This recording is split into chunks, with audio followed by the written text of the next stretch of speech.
A paz do Senhor, meus irmãos, estamos iniciando mais um vídeo do nosso AdoraCast. Hoje nós temos uma convidada para lá de especial e que Deus venha abençoar você, sua família, sua casa, que o Espírito Santo venha falar com você, que esse vídeo venha edificar a sua vida. Estamos aqui hoje com a esposa do nosso pastor presidente, a nossa irmã Raquel. Seja muito bem-vinda, irmã Raquel. Tudo bem com a senhora? Muito obrigada, paz do Senhor. Graças a Deus. Tudo em paz, tudo bem.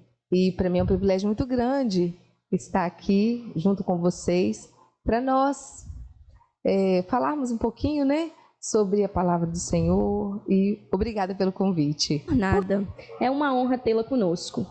Então, irmã Raquel, nós queremos saber como que foi o seu encontro com Cristo. Nós sabemos que a senhora nasceu, né, num berço evangélico. Sim. Nós sabemos que então a senhora não teve que aceitar a Jesus, digamos assim, né? A senhora não veio do mundo, a senhora já nasceu num berço evangélico. E como que foi para a senhora? Como que foi a sua infância? Como que foi a sua adolescência na igreja? Como que foi? E a senhora era filha de pastor, eu acredito que não tenha sido assim muito fácil.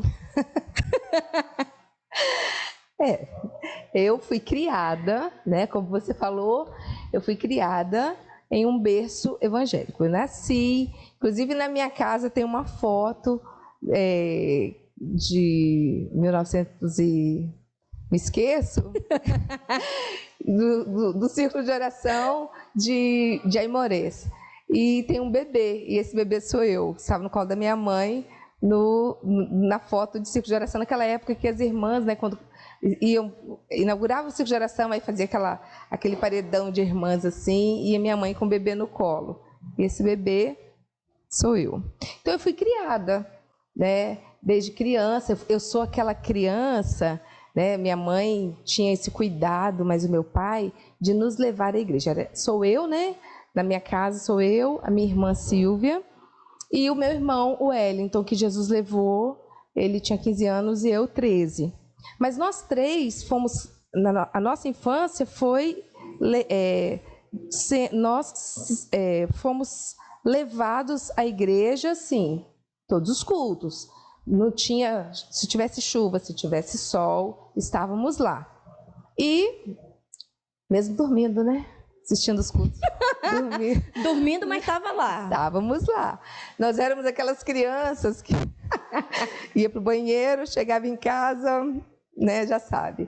Mas, graças a Deus, a infância foi isso. A adolescência, e também, assim, o meu pai tinha muito cuidado no ensino da palavra para Sim. conosco. E eu sou filha do pastor José Luciano e da tia Neuza, que Jesus já levou, né? Mas tem um nome muito forte. Sim.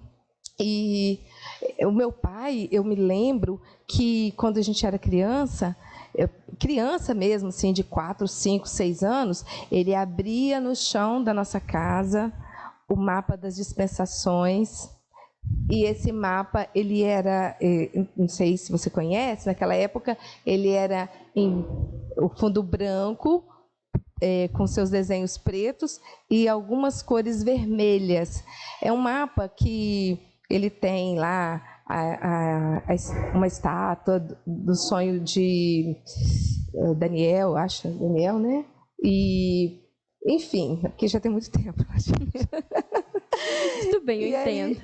E aí a gente estudava, né, dentro daquele mapa. Ele ensinava para a gente, olha, essa aqui é a dispensação, tal, e essa, e essa, e essa, e essa. Então eu fui criada nesse ritmo. A adolescência, quando eu tinha 14 anos, 15 anos, melhor dizendo, eu me afastei. Por conta, né, aprontei, né? Cortei meu cabelo. E aí a igreja tinha o ritmo ainda era muito pesado, né? Isso há alguns anos atrás, a gente não vai nem fazer conta desses anos. Sim. Mas logo em seguida, né, Deus teve muita misericórdia de mim. 2 anos depois, eu retornei. Graças a Deus. A misericórdia de Deus foi tão grande comigo que eu não tive tempo, sim, de me aprofundar. Graças a Deus. Mas estando lá, Deus me deu o meu marido. Né, o meu namorado, na época, né, eu conheci o Marcos, Jesus salvou o Marcos, e com isso eu retornei para a casa do Senhor. Sim, a senhora falando aí, me fez lembrar que, assim como a senhora, eu também nasci num berço evangélico, né? Uhum. E a gente, quando chega nessa fase da adolescência, principalmente filho de crente que nasceu no berço evangélico, tem sempre aquela curiosidade. Eu acredito que com você tenha sido dessa forma. Como que é lá? Como que meus colegas, minhas colegas, todos estão lá e fala que é muito bom, fala que é isso, que é aquilo. Como que foi esse momento para a senhora? Como que a senhora fez para vencer esse momento? Porque você já disse que encontrou, né, o pastor lá e tudo. Como que fez para você? Como que foi o seu encontro com Cristo para retornar para o caminho do Senhor? Como que foi isso? Olha, Késia, eu não vou mentir para você. Não foi fácil, porque quando você é criado no Evangelho e você quer experimentar, as ofertas são muito grandes. O inimigo ele te oferece muita coisa, né? E por eu ter sido criada em um ritmo bem fechado, eu ganhei uma certa liberdade no que diz respeito à roupa. Sim. Eu gostava de uma saia curta, amava. E aí eu podia, né? Porque Sim. Eu comecei a trabalhar, comecei a comprar as minhas próprias roupas, e aí eu comprava do jeito que eu queria. E eu tinha colegas, né? Amigos nunca, colegas que me convidavam. Mas eu glorifico a Deus quando eu falo com você que eu não tive tempo, porque assim, eu nunca consegui aprender a fumar, eu não consegui aprender a beber. Mas... literalmente aquela frase que crente não presta nem para desviar, né, Raquel? Literalmente, eu fui essa. A gente tinha um clube, né, lá em Aimorés, que eu ia, mas eu não conseguia. Dentro da minha casa, eu e a minha irmã, minha filha, a gente fazia todos os passinhos das músicas que você possa imaginar. Mas eu chegava lá e eu não conseguia, e eu ficava dura, assim.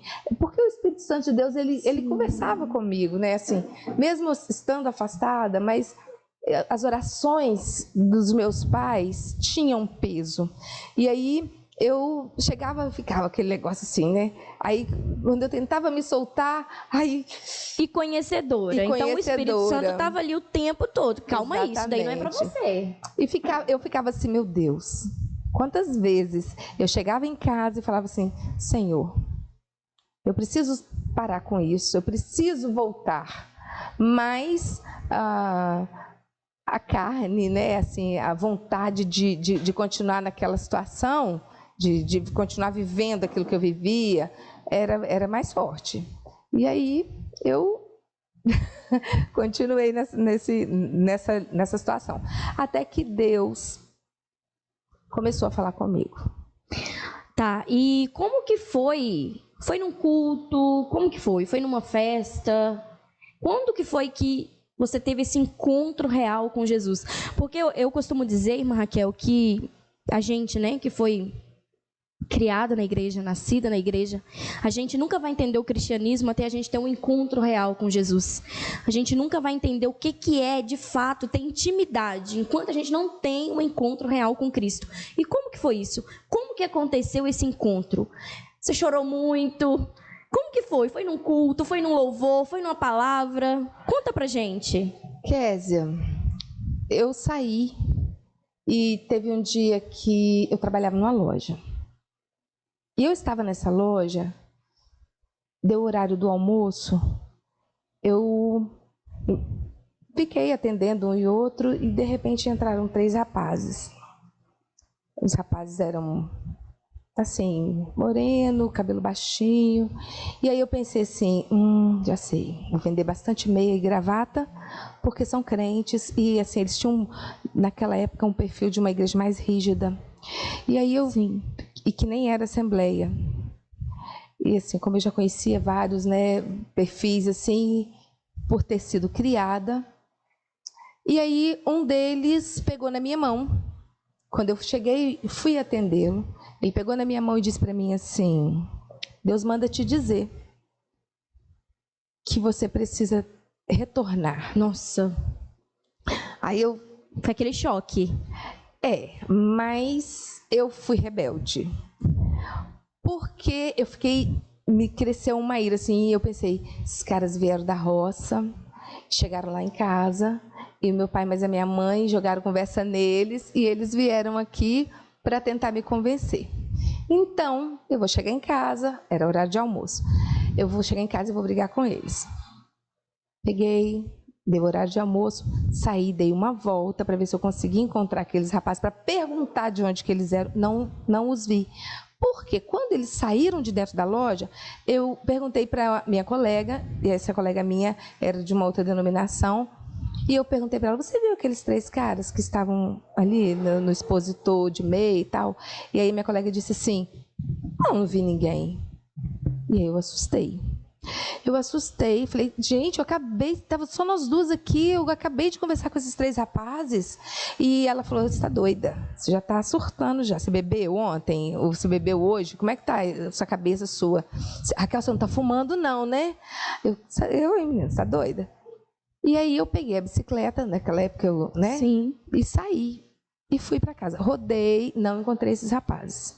Cheguei em casa, conversei com meu pai, com a minha mãe. Falei, vocês mandaram 3 rapazes atrás de mim e me evangelizar. Eu não preciso de ninguém para me evangelizar. Eu já conheço a palavra. No dia que eu quiser, eu volto. E o meu pai falou assim, Deus está falando com você. E você não está ouvindo. É porque a gente, quando está nessa fase, a gente quer ter razão numa coisa que a gente não tem. Exatamente. Né? E aí, beleza. Passou algum tempo. Eu cheguei em casa... Novamente, tinha um senhor na minha casa.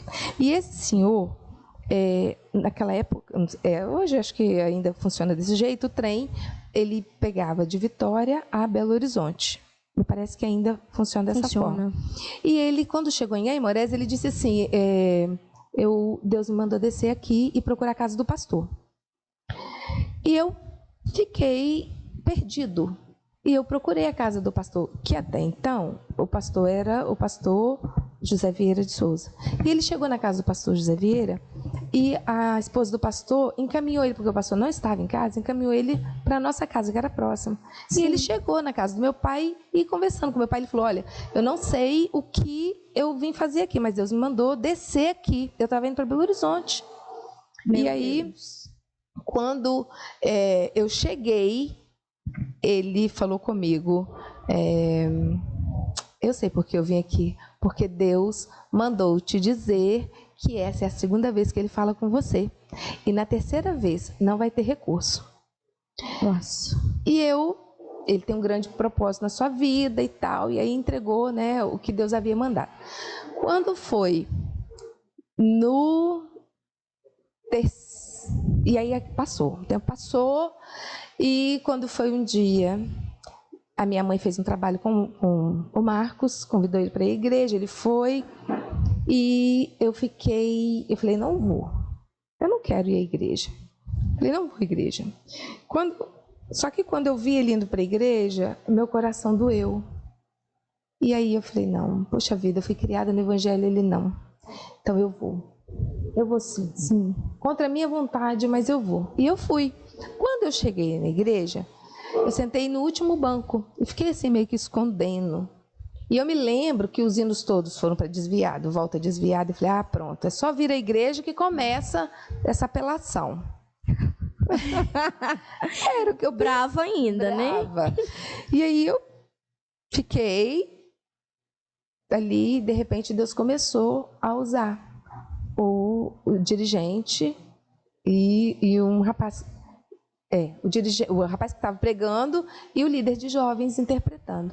E aí Deus falou comigo, falou profundamente, e falou que eu teria que tomar uma atitude naquele dia, porque era a minha última chance. E eu fui à frente. Olha como que funciona o coração de quem está afastado da presença do Senhor. Quando eu cheguei na frente, que eu me ajoelhei, eu chorei muito Ok. Mas quando eu estava lá, uma voz falou na minha mente: você vai largar tudo? Você vai deixar suas conquistas? Que é a questão de usos e costumes, né? Que eu tinha. E aí, Coisas fúteis, fúteis. E aí eu fiquei. E aí eu pensei: agora eu vou ter que terminar com o Marcos, porque ele não vai aceitar. Eu crente, Sim. ele era um cara que gostava ó, ele bebia. E aí eu falei: ai, agora, né? O que eu faço? Mas tudo bem. A fila anda, né? Eu pensei isso na hora. Mas quando eu abri meu olho, assim, o Marcos estava ajoelhado do meu lado. Glória a Deus. Aí levantei, mas ainda Deus, eu fui por medo. E passaram-se os dias. O Marcos se converteu e eu não. Mesmo naquela, eu enganei. Na verdade, eu burlei na minha cabeça, eu estava burlando Deus. E aí, quando foi um dia, nós estávamos eu cheguei em casa, trabalhava, cheguei e Marcos estudava fora. E aí eu cheguei em casa e estou esperando o Marcos chegar, estou esperando, e ele não chegava. E eu perguntei para minha mãe, sabe, o Marcos falou alguma coisa? Você vem aqui em casa? Não. A mãe falou assim: olha, seu pai chamou ele foi para a congregação. E ele já está desde cedo, seu pai foi visitar, ele foi com seu pai. E eu falei: beleza. Aí fui. Peguei a bicicleta e fui para a congregação. Quando eu cheguei na congregação, me emociono toda vez que eu falo disso. Sim. Quando eu cheguei na congregação, era lá na Rua Seca. Hoje lá é um grande templo, em Aimorés. Eu vi que tinha pouquíssima gente, era uma casinha com 2 cômodos. Sim. E que era dividida. Então, se eu sentasse muito de um lado, eu não conseguia ver a mesinha que era o púlpito na frente. E na época era o irmão Lúcio Vitorino, que era o dirigente. E o pai estava lá, e o irmão Lúcio deu a oportunidade para um irmão que já faleceu, e irmão Militão. E aí ele tinha uma flauta de bambu, e ele pegou aquela flauta, ele falou assim: eu vou soprar um hino aqui. E era uma flautinha assim, sabe, uma coisa tão simples. E aí ele começou a soprar o hino 2 da harpa cristã. E quando... Ai, desculpa. Pode ficar à vontade. E quando ele soprava o hino, a letra do hino veio na minha memória. E o Espírito Santo foi conversando comigo. E eu fui... A presença do Espírito Santo foi me lavando. E foi me enchendo. E eu chorei. Eu chorei a ponto de molhar. Eu molhei a minha roupa toda. Porque naquele dia eu fui liberta. Glória a Deus. Eu fui liberta por meio da mensagem do hino 2 da harpa cristã. Em uma congregação onde tinham pouquíssimas pessoas. A gente podia contar. Então, a partir desse dia, eu larguei tudo o que eu tinha na minha mão, assim, na minha mente, e aí eu coloquei meu coração no Senhor e não olhei mais para trás. Glória a Deus. Graças a Deus. Raquel, a senhora falando sobre isso me fez ver a importância desse encontro com Cristo, porque não é nada imposto, né? Quando a gente encontra Cristo de verdade, quando a gente tem um encontro com Cristo de verdade, todas as amarras, tudo aquilo que nos prendia sai. E a gente não vai porque o meu pai é pastor, ou porque a minha mãe é referência, ou porque eu tenho que ser exemplo. Não, a gente vai porque a gente quer, de fato, servir a Jesus. Né? Então, foi isso que aconteceu com você nesse momento, dessa entrega, desse encontro, né, com Cristo. Você não queria. Tava fugindo, porque, Não, né? verdade. Fugi muito. Tava fugindo. Mas quando Jesus te encontrou, quando você teve um encontro com ele marcou aquele dia. A verdade é essa, né, Raquel? Ele marcou aquele dia, ele marcou aquele culto para ter um encontro com você e falar assim, não, calma aí, hoje a história vai ser mudada. Exatamente. Foi isso mesmo que aconteceu comigo. Literalmente. Glória a Deus. Hoje é essa bênção. Glória Amém. a Deus. Glória para Jesus.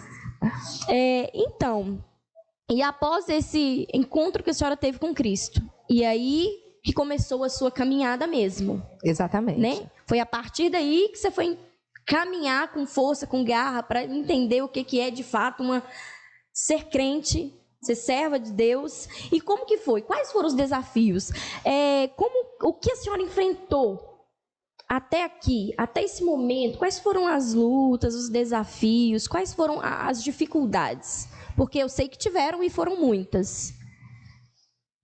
Késia, eu vou ser muito honesta com você. Se eu for pontuar os desafios aqui, a gente vai ficar, né, até amanhã, até depois.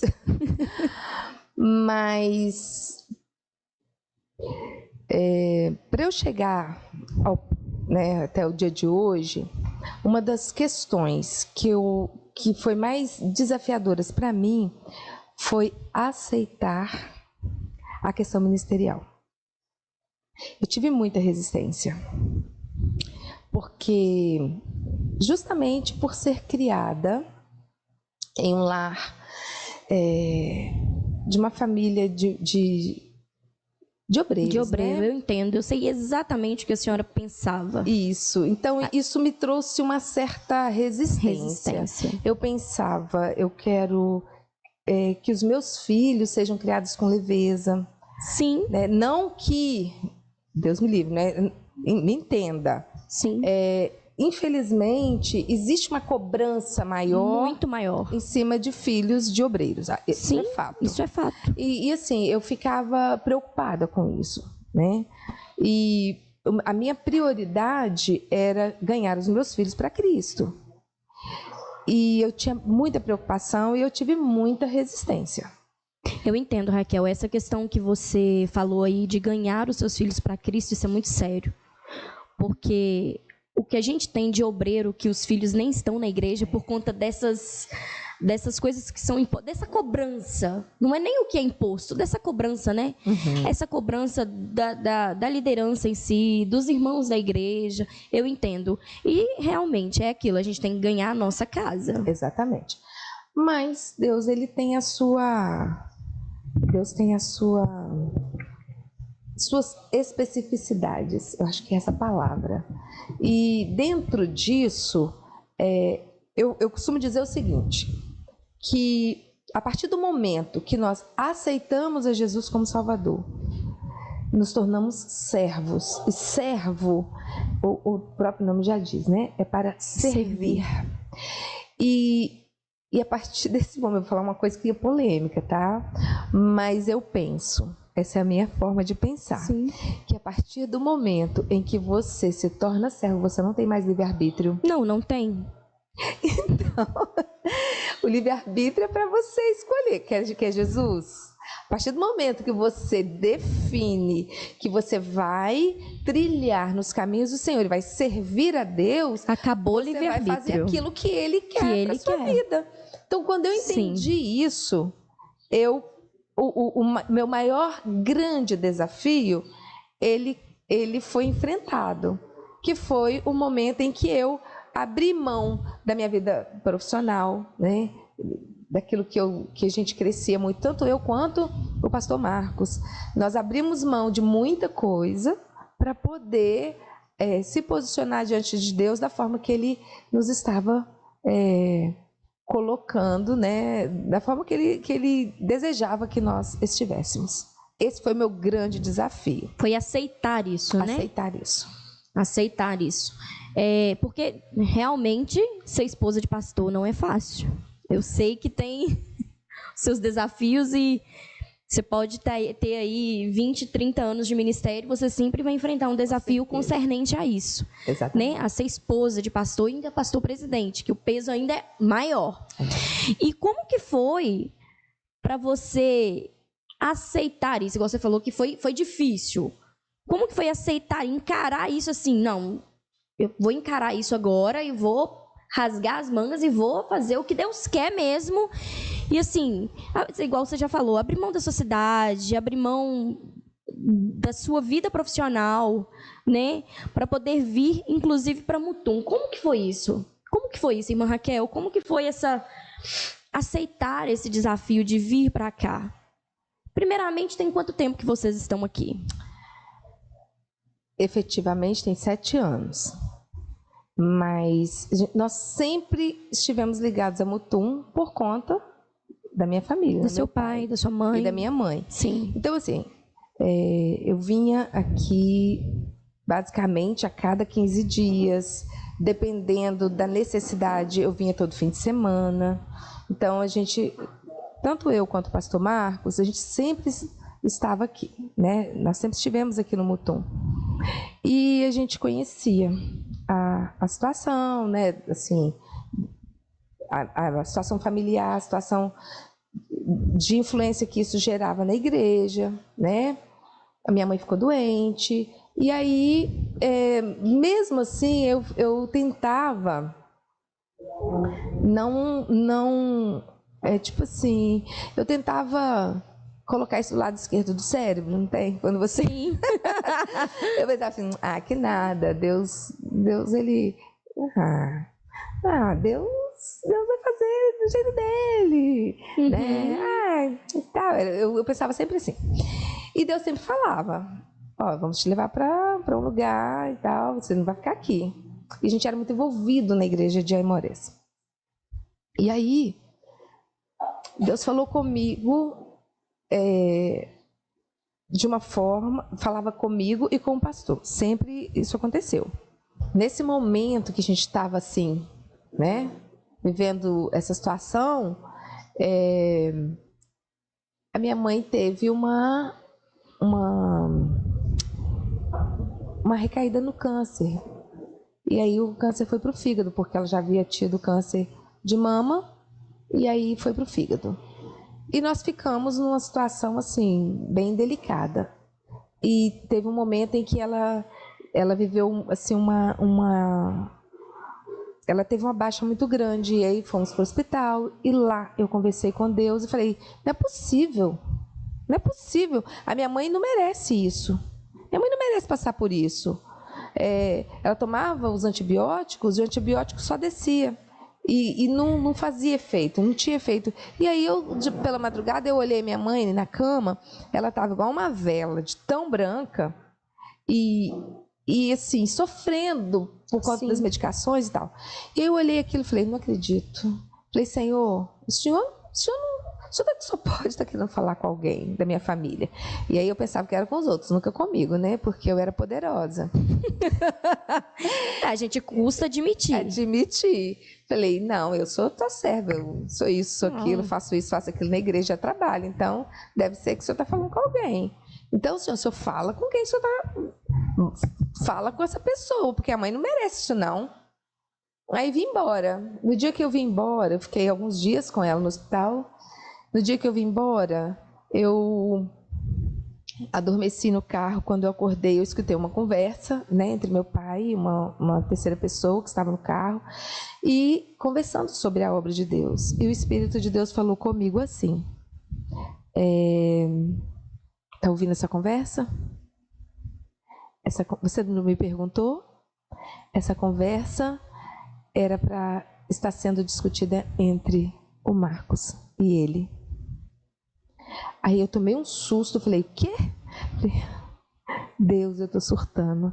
Eu acho que o hospital me fez muito mal. Senhor, renova minha força, eu preciso trabalhar. Ai, Senhor, tem misericórdia de mim.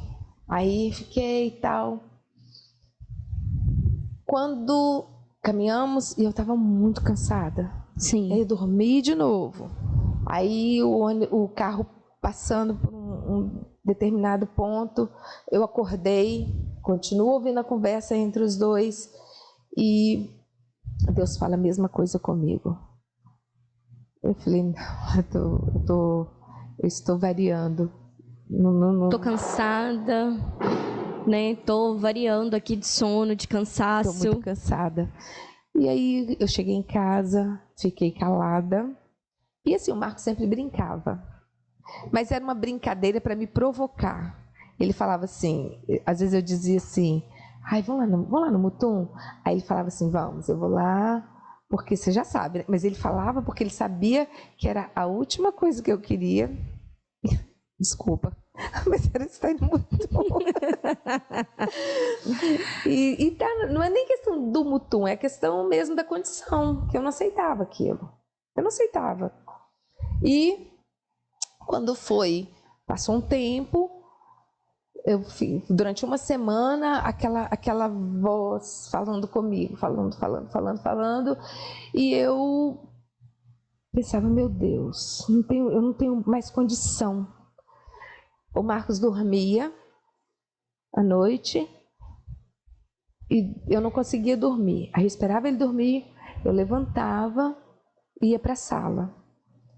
E interessante é que assim, tudo que a gente tinha sonhado, a gente tinha conseguido. Sim. Nós sonhamos em ter a nossa casa própria. Nós desenhamos a nossa casa. Nós escolhemos o lote. A gente passava em frente ao lote que a gente construiu a nossa casa. E nós falávamos assim, Senhor, nós queremos esse lote para nós. Aí tinha uma plaquinha de vende. Depois, aí venderam. Aí a gente fala, você, mas a gente queria esse lote. Aí passou uns 2, 3 anos, a plaquinha do lote estava lá. Ah, Senhor, nós queremos essa casa. Esse lote. Eu desenhei a casa junto com o Marcos, coloquei dentro da Bíblia e Deus deixou a gente fazer aquela casa. Aquela casa que a gente havia desenhado naquele idealizou, sonhou. Ficou dentro da minha Bíblia e eu orava, Senhor, eu queria tanto essa casa. E aí, isso em Aimorés. E aí nós construímos a casa do jeito que nós queríamos. Vida profissional estava ok. E nessa situação, eu achava assim, não, agora está tudo bem, né? A gente já conseguiu tudo. Tenho estabilidade. Exatamente. Né? Ok, aí depois de uma semana, um dia o Marcos chegou perto de mim e falou assim, tem alguma coisa que está me incomodando muito. Eu falei, o quê? Ele falou assim, tem uma semana que Deus está me acordando pela madrugada. Eu falei, e aí, o que está acontecendo? Aí ele falou assim, tem uma semana que Deus está falando comigo que eu preciso ir para Mutum. Eita! Aí eu falei, é verdade? E já tinha 6 anos que meu pai vinha convidando a gente para vir e eu dizia não. O quê? Pai, eu não quero ouvir essa conversa. Era essa a minha fala com ele. Você tá doido, pai? Eu, hein? Nem pensar. Aí a minha mãe, Raquel, a gente não fala nem pensar nunca. Eu falava, não, mãe, não. Eu quero, Aimorés para frente. Eu quero crescer. E aí... Para você, Mutum era um retrocesso. Digamos assim. Eu tive uma pessoa que eu trabalhei com ela, que ela... Desculpa. Não, vai falar da minha cidade. Não, eu amo Mutum. Não, Mutum é a nossa cidade. Não. Mutum é a nossa cidade. Hoje eu amo Mutum. Eu amo essa cidade. Eu amo os irmãos da igreja. Eu amo... Os irmãos vão assistir, viu, irmãos? Depois os irmãos pegam a Raquel. Mas foi muito difícil para mim vir para aqui. Eu sei, não, eu entendo. E aí iniciou o processo, porque eu entendi que Deus estava falando conosco. E eu tinha também aquela questão do pai ser o pastor e convidar o Marcos. Então, assim, eu tinha muitas reservas em relação a isso. Foi necessário eu me abrir para isso. Foi necessário eu abrir mão de tantas coisas que acontecem nesse sentido familiar, que eu não concordava, né? Sim. E assim, Deus fez um trabalho na minha vida. E hoje, eu me lembro que nós viemos no final de 2016, a gente veio né, definitivo. E na virada do ano de 2016, 2017, eu dobrei o meu joelho e eu falei com Jesus, eu falei, Senhor, eu estou nessa cidade, eu te peço que me dê amor pela cidade, me dê amor pelos irmãos, eu quero amar essa igreja. E eu vou contar para vocês, o povo de Aimorés que me perdoe, mas eu amo muito. Hoje você não quer voltar para Aimorés. Graças a Deus a gente conseguiu. Convencemos. Verdade, verdade, eu amo a cidade, amo, né? É aqui que eu vivo e eu me sinto acolhida aqui. Graças a Deus por isso. Deus tinha um plano, né, Raquel? As promessas dele na sua vida eram desde muito tempo. E aí elas vieram a se cumprir em Mutum. Então, assim, é natural que depois que você entende esse processo, o que é demorado, ter esse sentimento, realmente. Eu quero te fazer uma pergunta agora. Eu acredito que eu já até sei a resposta, mas eu gostaria de ouvir de você. Quem que é a sua referência no seu ministério? Você tem alguém? Você tem uma pessoa que você admira ou que admirava, ou que você vai falar assim, não, fulano é a minha referência, fulano sempre foi a minha referência? Difícil, Kézia, porque assim, eu tenho os meus pais e o meu esposo, né, que são referências para mim. A minha mãe, ela me deixou assim muitas marcas. Sim. A minha mãe, na partida dela, né, eu tive muita resistência em perdê-la. A verdade é essa. E quando Deus falou comigo, não tem jeito, agora ela é minha, eu falei com Jesus, eu falei, o que vai ser de mim? Sem a minha mãe. Sem a minha mãe. A minha mentora, sim. Eu não quero deixar ela embora. Se eu tivesse a opção de não deixá-la, né, eu ficaria segurando ali. E assim, dentro da questão ministerial, na parte feminina, é minha mãe. É a sua mãe. A minha mãe. E ela te preparou, Raquel? Ela, no período que ela estava doente, né? Ela já sabia que Deus iria recolhê-la. Ela vinha conversando com você, te preparando, embora você não quisesse. Mas ela tinha esse cuidado? Com certeza. Em conversar, em te preparar para questões que você, às vezes, até vive hoje. Exatamente. A minha mãe, ela teve um cuidado tão grande com a obra de Deus, que às vezes ela chegava perto de mim e falava comigo assim, Raquel, isso precisa ser feito dessa e dessa forma. E eu dizia para ela assim, ai mãe, não, a senhora tem fulano e fulano aí que te ajudam. Raquel, eu quero que você me ajude. Eu quero você fazendo. E eu não entendia que ela estava, naquele momento, me preparando. E eu resistia. Ai, mas estou cansada, eu não quero. E aí ela me chamava atenção e ela falava, nem pensava, eu quero você, olha, eu quero assim, assim, assim e assim. E isso ela fazia em todos os aspectos que hoje eu atuo na igreja. E eu ficava muitas vezes resistindo, porque eu me preocupava assim, puxa vida, será que minha mãe está pensando, né, que ela vai morrer? E assim, na minha cabeça, minha mãe não ia morrer nunca. Ela não ia. Eu não pensava nessa possibilidade. A verdade é essa. Eu sofri muito por conta disso. E quando Jesus estava levando ela, que eu estava junto, né, eu vivenciei a partir da minha mãe, esse foi o meu questionamento com Deus. Eu falei, Senhor, o Senhor está levando a mãe. E o que vai ser de mim? Eu não sei fazer. E aí eu coloquei para o Senhor, sabe? Eu falei, Senhor, eu preciso. Eu preciso da capa.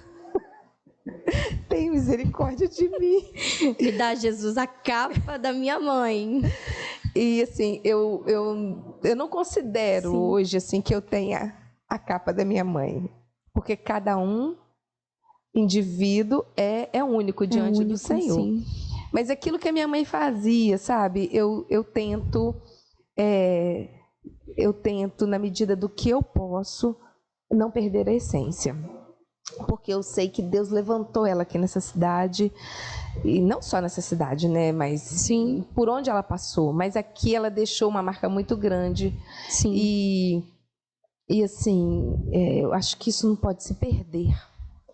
E o que eu tento fazer hoje, e até converso, né, muitas vezes converso com as meninas, converso com vocês de um modo geral, é sobre isso. Porque nós somos passageiros, mas a obra de Deus ela precisa continuar. Sim. Nós não podemos perder a essência daquilo que Deus colocou na nossa mão. As coisas precisam, se a minha mãe fez, eu preciso fazer e fazer com primazia, eu preciso fazer melhor ainda, né? Eu não digo melhor dentro daquilo que ela fez, mas melhor daquilo que eu posso fazer.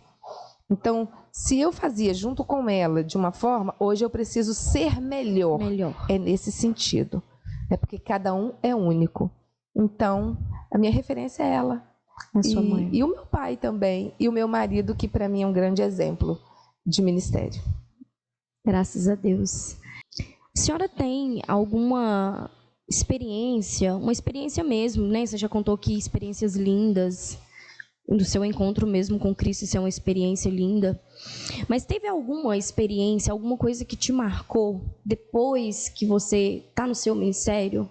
Uma experiência assim que você viveu, você e Deus, que te marcou profundamente, foi algo assim que foi você e Deus e nenhuma outra pessoa entenderia. Tem alguma coisa que você possa contar, alguma experiência assim nesse sentido? Kézia, quando a gente está no ministério, quando a gente se dispõe a fazer a obra de Deus, a gente vive coisas que as coisas de Deus são loucura. Tem coisa que é coisa de doido mesmo, literalmente. Que o homem, na sua condição natural, ele não entende. Ele não entende, né? Mas tem acontecido algumas coisas, assim, que são coisas bem, bem fortes, assim, sabe? Mas tem coisas que Deus tem colocado na minha vida. Por exemplo, eu tenho tido uma experiência muito forte na liderança do círculo de oração. Sim. Isso às vezes, mexe muito comigo. Por quê? Assim que a minha mãe faleceu, eu me lembro que o primeiro trabalho que nós tivemos, e foi uma grande experiência que eu tive, foi... Vontade. Foi no dia 17, se eu não me engano, de março. Eu fui fazer o primeiro dia que eu vim na ausência dela. Ela faleceu dia 1º de março. E no dia 8 foi o Dia Internacional da Mulher. Ela já havia agendado comigo para ministrar uma palavra para as mulheres. Eu ministrei. Foi bem complicado para mim, mas Deus me deu graça. E no primeiro culto do círculo de oração, eu vim e eu ajoelhei. Quando eu ajoelhei, eu me derramei diante do Senhor e fui muito franca com Ele. Falei, olha, Jesus, o Senhor sabe, quem sou eu? Eu não tenho condição, eu não tenho estrutura para fazer o que a minha mãe fazia, o Senhor sabe que eu não tenho. E quando eu cheguei, quando eu estava de joelho, o Espírito Santo de Deus, nós oramos, e eu perguntei para as meninas assim, quanto tempo, mais ou menos? E as meninas falaram assim, você vai dirigir. E eu falei, tá bom, eu posso ficar quanto tempo, mais ou menos? Aí elas me falaram, e quando tinha uns 20 minutos que nós estávamos orando de joelho, o Espírito de Deus falou comigo assim, coloque as irmãs de pé. E ore com elas de pé, porque você vai ver o que eu vou fazer. E aí eu assumi, coloquei as irmãs de pé e eu falei com elas, olha, irmãs, Deus me falou que era para a gente ficar de pé e era para a gente orar. E quando eu fui falando, eu fui sentindo a glória de Deus sobre a minha vida. E eu fui tomada de uma forma sobrenatural naquele dia. Glória a Deus. E começamos a orar. E as irmãs começaram a sentir a presença do Senhor. E houve um mover do Espírito. Todas as irmãs que estavam presentes foram cheias do Espírito Santo naquele dia. Todas as irmãs. Glória Foi a Deus. algo sobrenatural. Foi uma coisa assim, houve um passear da presença do Espírito Santo de Deus naquele dia.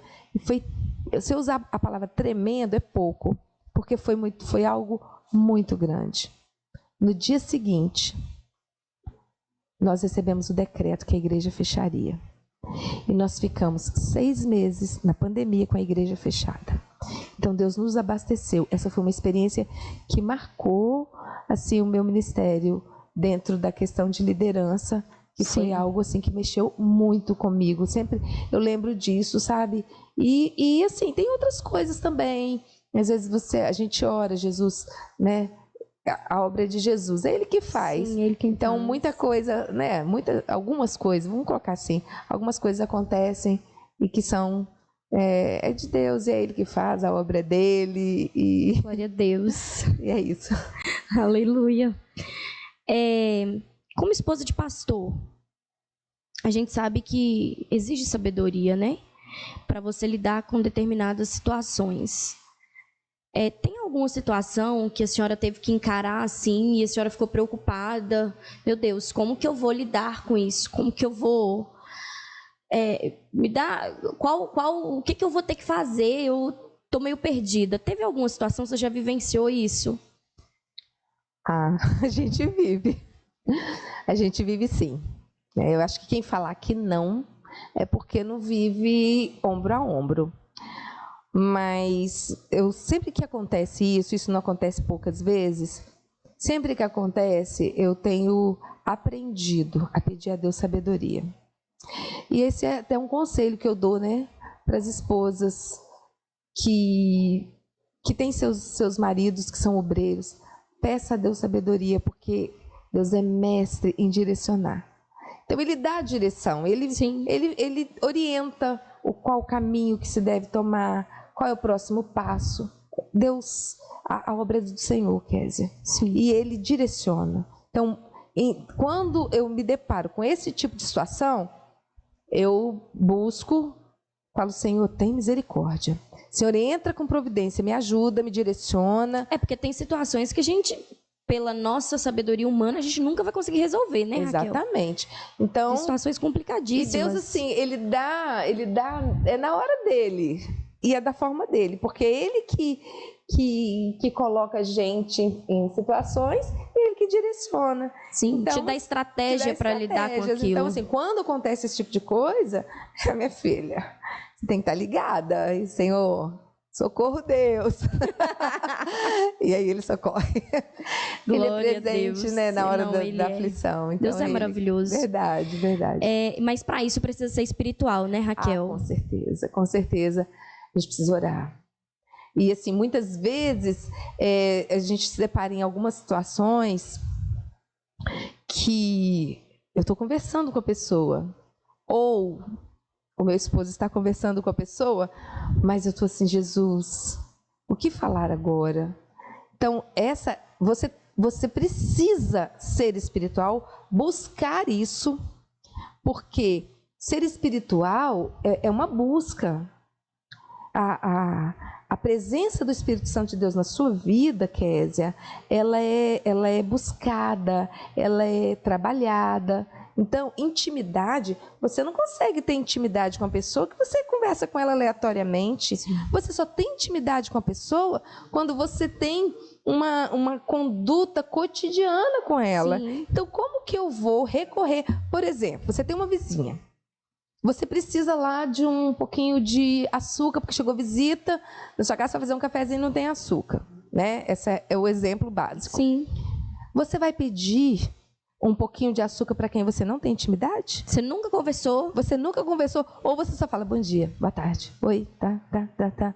Tudo bem? Tá. Ou então você só fica lá no zapeando, mandando mensagem, curtindo. Isso não é o suficiente. Você tem que ter intimidade. Então, quando você tem intimidade, o Espírito Santo de Deus, ele entra, ele te socorre, tá? E aí, ele é o socorro presente. E aí, a gente resolve a situação com a presença dele. Glória a Deus. Por isso a importância, né? De buscar intimidade, de buscar conhecer a Deus. A palavra diz que o meu povo perece por falta de conhecimento. Então, assim, como que vem esse conhecimento? É buscando mesmo, Exatamente. Querendo ter intimidade com Ele.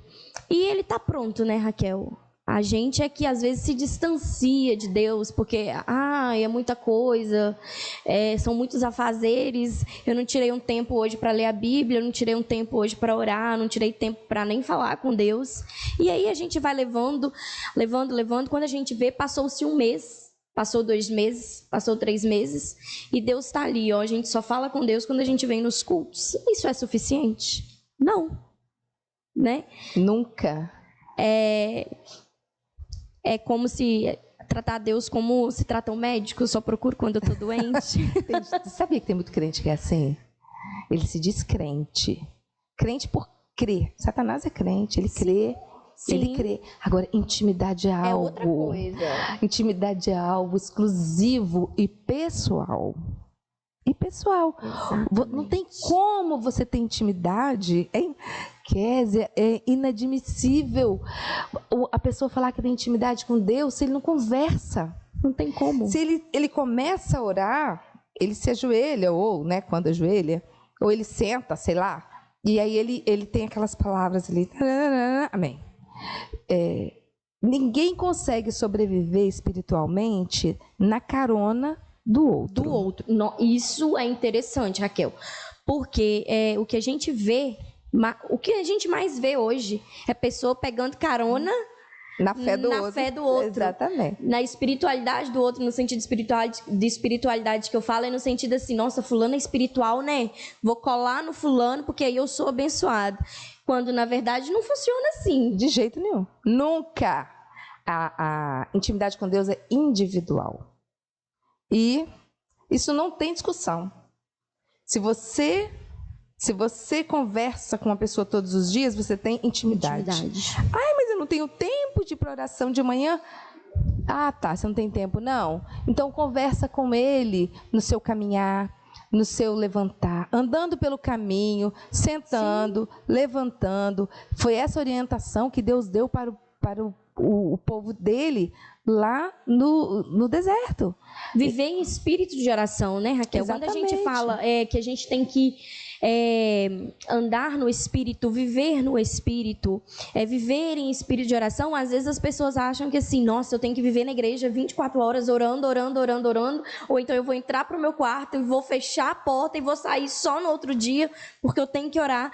E assim, a gente consegue fazer os nossos afazeres e estar ligado em Deus, e estar ali conversando com Deus. E principalmente nós que somos mulheres, né? Exatamente. A gente está ali lavando uma roupa, lavando a louça, e a gente está ali falando com Deus. Não, e sabe o que eu fico pensando? É que às vezes você está ali lavando uma roupa, passando, sei lá, fazendo a sua atividade de casa, aí o vizinho endemoniado coloca um som na maior altura. É nessa hora. Que sempre tem, né? Sempre tem um para provar a fé da gente. Aí você. Oh, meu Deus. Se você não tiver ligado, daqui a pouco você está cantando aquela música. Sim. Então o que você precisa fazer? Senhor, tem misericórdia da minha mente. Me cobre com o teu sangue. Pronto. Daí a pouco você está cantando um hino de adoração ao Senhor. Pronto. Isso se chama intimidade. Exatamente. E o que acontece, Raquel? Às vezes a gente subestima a ação do inimigo nessas pequenas coisas. Uhum. A gente não tem uma vida de intimidade, não tem uma vida de comunhão, não tem uma vida de relacionamento com Deus. Na primeira música que o vizinho solta, tá a gente cantando. Porque, vira modinha. Não tem nada a ver, né? Não tem nada a ver. Tô cantando, mas é impossível. Uma pessoa espiritual, ela vai agir como pessoa espiritual. Não tem como eu ser espiritual e sair cantando música. Não condiz, né? É contraditório. Você falando sobre não pegar a carona, né, na fé do outro. Mas uma coisa muito importante também que a gente observa é que as nossas amizades, elas influenciam, né, Raquel? Quanto mais amizades espirituais eu tiver, mais espiritual eu serei. Isso é fato, né? E quanto mais amizades que me distanciam de Deus eu tiver, mais distante de Deus eu vou estar. Exatamente. Então, eu acho que isso que é a importância da gente escolher bem as pessoas que a gente convive. Você falou aí na questão de ser espiritual, de ter relacionamento com Deus. Não tem como eu ter um relacionamento com você se eu não convivo com você. Exatamente. Né? E o seu conselho para os nossos ouvintes nessa questão de relacionamento mesmo, de buscar pessoas de Deus, de buscar pessoas que se relacionam com Deus. Eu acredito que você tenha vivido isso, porque eu já vivi. Eu já tive amigas, Raquel, amigas de oração. Pessoas que você fala assim, eu vou dormir na sua casa porque eu preciso acordar 3 horas da manhã para orar. E a pessoa está ali, fulano, vão acordar que está na hora de orar. Eu tenho certeza que você já viveu isso. Com certeza. Eu costumo dizer que todos nós, a gente tem que saber, nós sobrevivemos das nossas escolhas. Eu sempre disse isso para os meus filhos, inclusive, quero mandar um beijão para o Gustavo e para a Dani, para a Kátia e para o Renan, que são meus amores, amo. Eu falo muito isso com eles até hoje. A gente conversa muito, a gente tem, né, dentro do contexto familiar, a gente tem muita liberdade para falar sobre isso. E nós somos fruto do que escolhemos. Eu sou fruto das minhas escolhas. Esse sempre foi um jargão que eu usei. Eu sou fruto das minhas escolhas. Se eu escolho conviver com pessoas que são produtivas espiritualmente, eu também serei produtiva espiritualmente. Se eu escolho pessoas que não têm compromisso com Deus, elas irão me influenciar. Isso é fato. Então, se eu quero ter uma vida diante de Deus que vai me trazer influência positiva, eu preciso escolher pessoas que estejam ao meu lado me ajudando. Muitas vezes as pessoas correm de pessoas que são, né, que têm uma vida cristã, que procuram ter uma vida cristã com fidelidade a Deus, porque tem medo de cobrança. Sim. E quem ama, cobra. Sim. Não adianta. Se eu, pelo menos, Kézia, e você é prova disso, eu que o diga, quando a gente gosta de uma pessoa, você quer ver aquela pessoa bem. Sim. Então, qual é o procedimento? Se eu vejo que a pessoa está indo para um caminho que não é legal, o que eu faço? Ei, vem cá. Olha, isso não é legal para você. Eu sempre fiz isso com os meus filhos. E mesmo depois de casado, eu faço isso com os meus filhos, com o meu genro, com a minha nora, entendeu? A gente tem essa liberdade, porque eu sei que eles me amam e sei também que eles sabem que esse tipo de conselhos são conselhos que vão agregar valores à vida cotidiana espiritual deles. Então, isso aí é uma questão que tem pessoas que não aceitam, não querem. Então, eles preferem viver leve, na leveza, light, no oba-oba,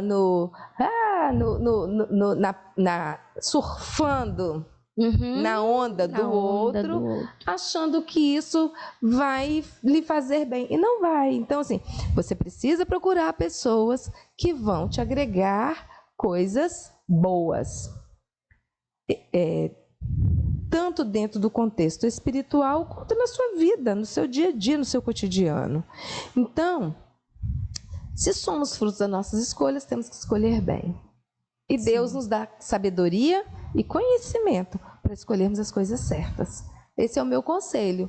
E se você começa a desconfiar de alguma coisa que não está legal, tem alguma coisa dando errado dentro do seu ciclo de amizade, sai fora. Sai fora porque é furada. Porque o Espírito Santo de Deus, ele conversa conosco.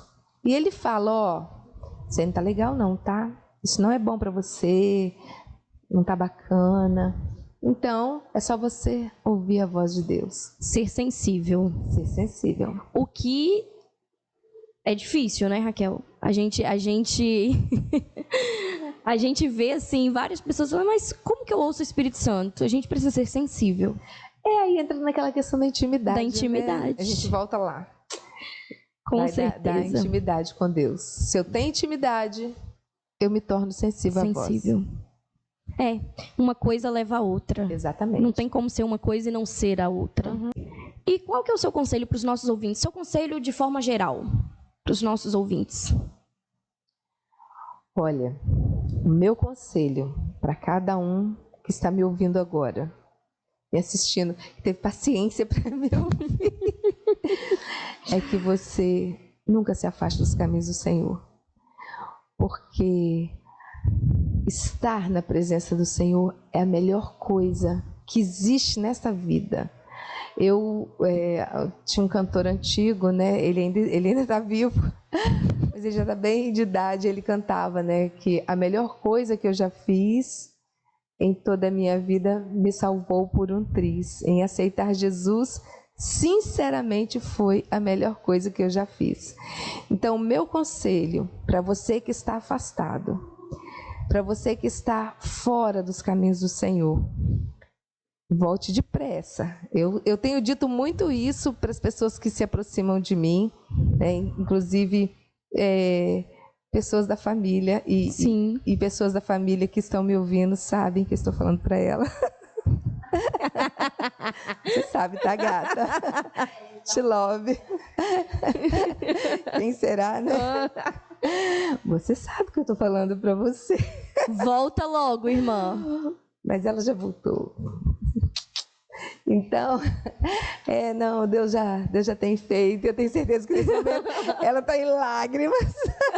Conheço meu gato. Ela sabe que eu amo, é minha metade. Saímos do mesmo útero.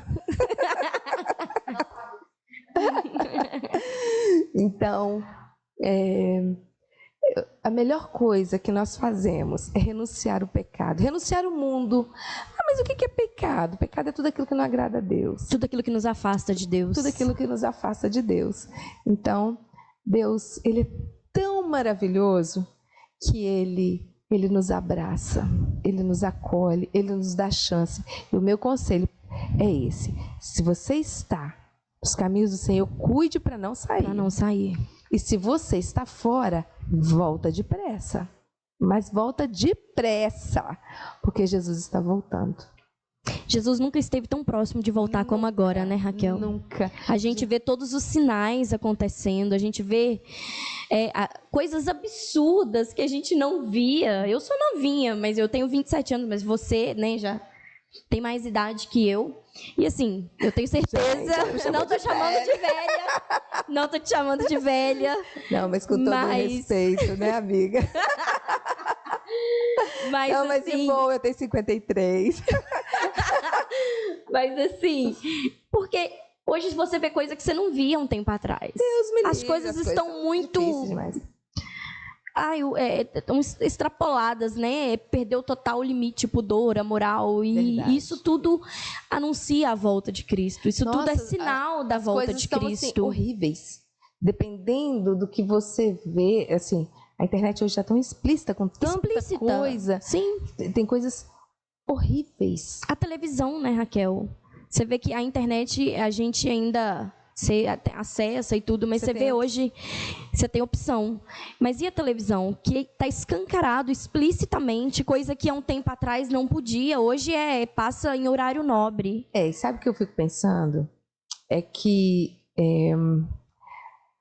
as pessoas estão aceitando com muita abertura, tranquilidade, com muita tranquilidade, a palavra certa, o pecado. Estamos vivendo uma verdadeira Sodoma e Gomorra, ou pior do que Sodoma e Gomorra. Porque, assim, as coisas que estão acontecendo são coisas terríveis. E quando eu falo de coisas terríveis, eu não estou falando de coisas que todos nós conhecemos, não. São coisas que têm acontecido que a gente nunca imaginava que fossem se tornar explícitas. E isso tem assim, eu imagino que Deus, em muitos momentos, ele vira as costas para a terra. Sim, é o sentimento que eu tenho, é o mesmo. Porque o Espírito Santo de Deus fica muito triste com o homem que Deus criou a sua imagem e semelhança, tem uma postura pecaminosa que hoje em dia tão abominável, o ser humano tem tido. Mas Jesus está voltando e a gente precisa acertar a nossa vida com Deus. Quem está com a sua vida desacertada precisa acertar a sua vida com Deus. Sim, volte. Você que tá nos assistindo e está parado, volte. Jesus conta com você, Jesus quer salvar você. Ele tem um céu de glória te esperando. Então, Raquel, nós estamos chegando no final dessa entrevista, desse AdoraCast, mas eu tenho uma pergunta para te fazer. E eu quero saber qual que é o seu versículo favorito da Bíblia Sagrada. Olha, a Bíblia toda, ela é linda, maravilhosa. É linda. E a palavra do Senhor se renova a cada dia. Mas tem um versículo que eu tenho vários versículos, né, assim, que Deus falou muito comigo.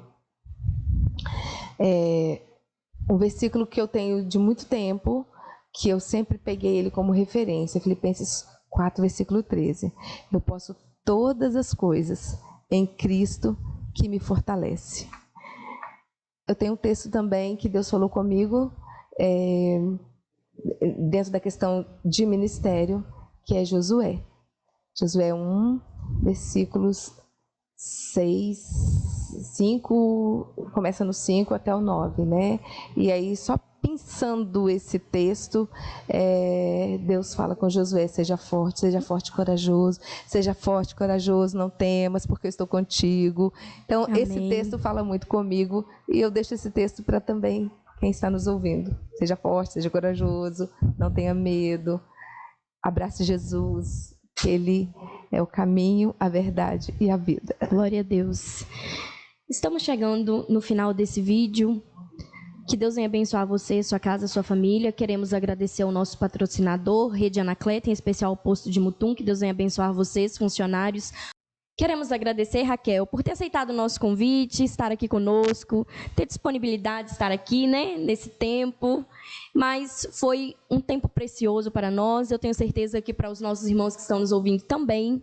Que Deus venha abençoar você, seu ministério, sua casa, sua família, seus filhos que estão distantes, né? E que Deus venha prosperar os seus caminhos, que você venha continuar com essa chama acesa, sendo essa tocha nas mãos do Senhor. Foi um prazer muito grande, Kézia. E quero agradecer a você pelo carinho, pela atenção, né, de ter me convidado, porque muito bom estar aqui. Quero agradecer também, né, a oportunidade que vocês, o pessoal que está aí atrás das câmeras, né, que é a Kaline, o Erit, são meus. E também eu vou reforçar esse agradecimento, porque eu acho que é muito bacana esse trabalho que vocês estão fazendo, né? E eu acho que uma rede de postos está patrocinando esse momento aqui, é muito bacana. Então a gente quer agradecer eles também, né? Por estar proporcionando tudo isso. Muito obrigada. Por nada. A paz do Senhor Jesus. Fique com Deus.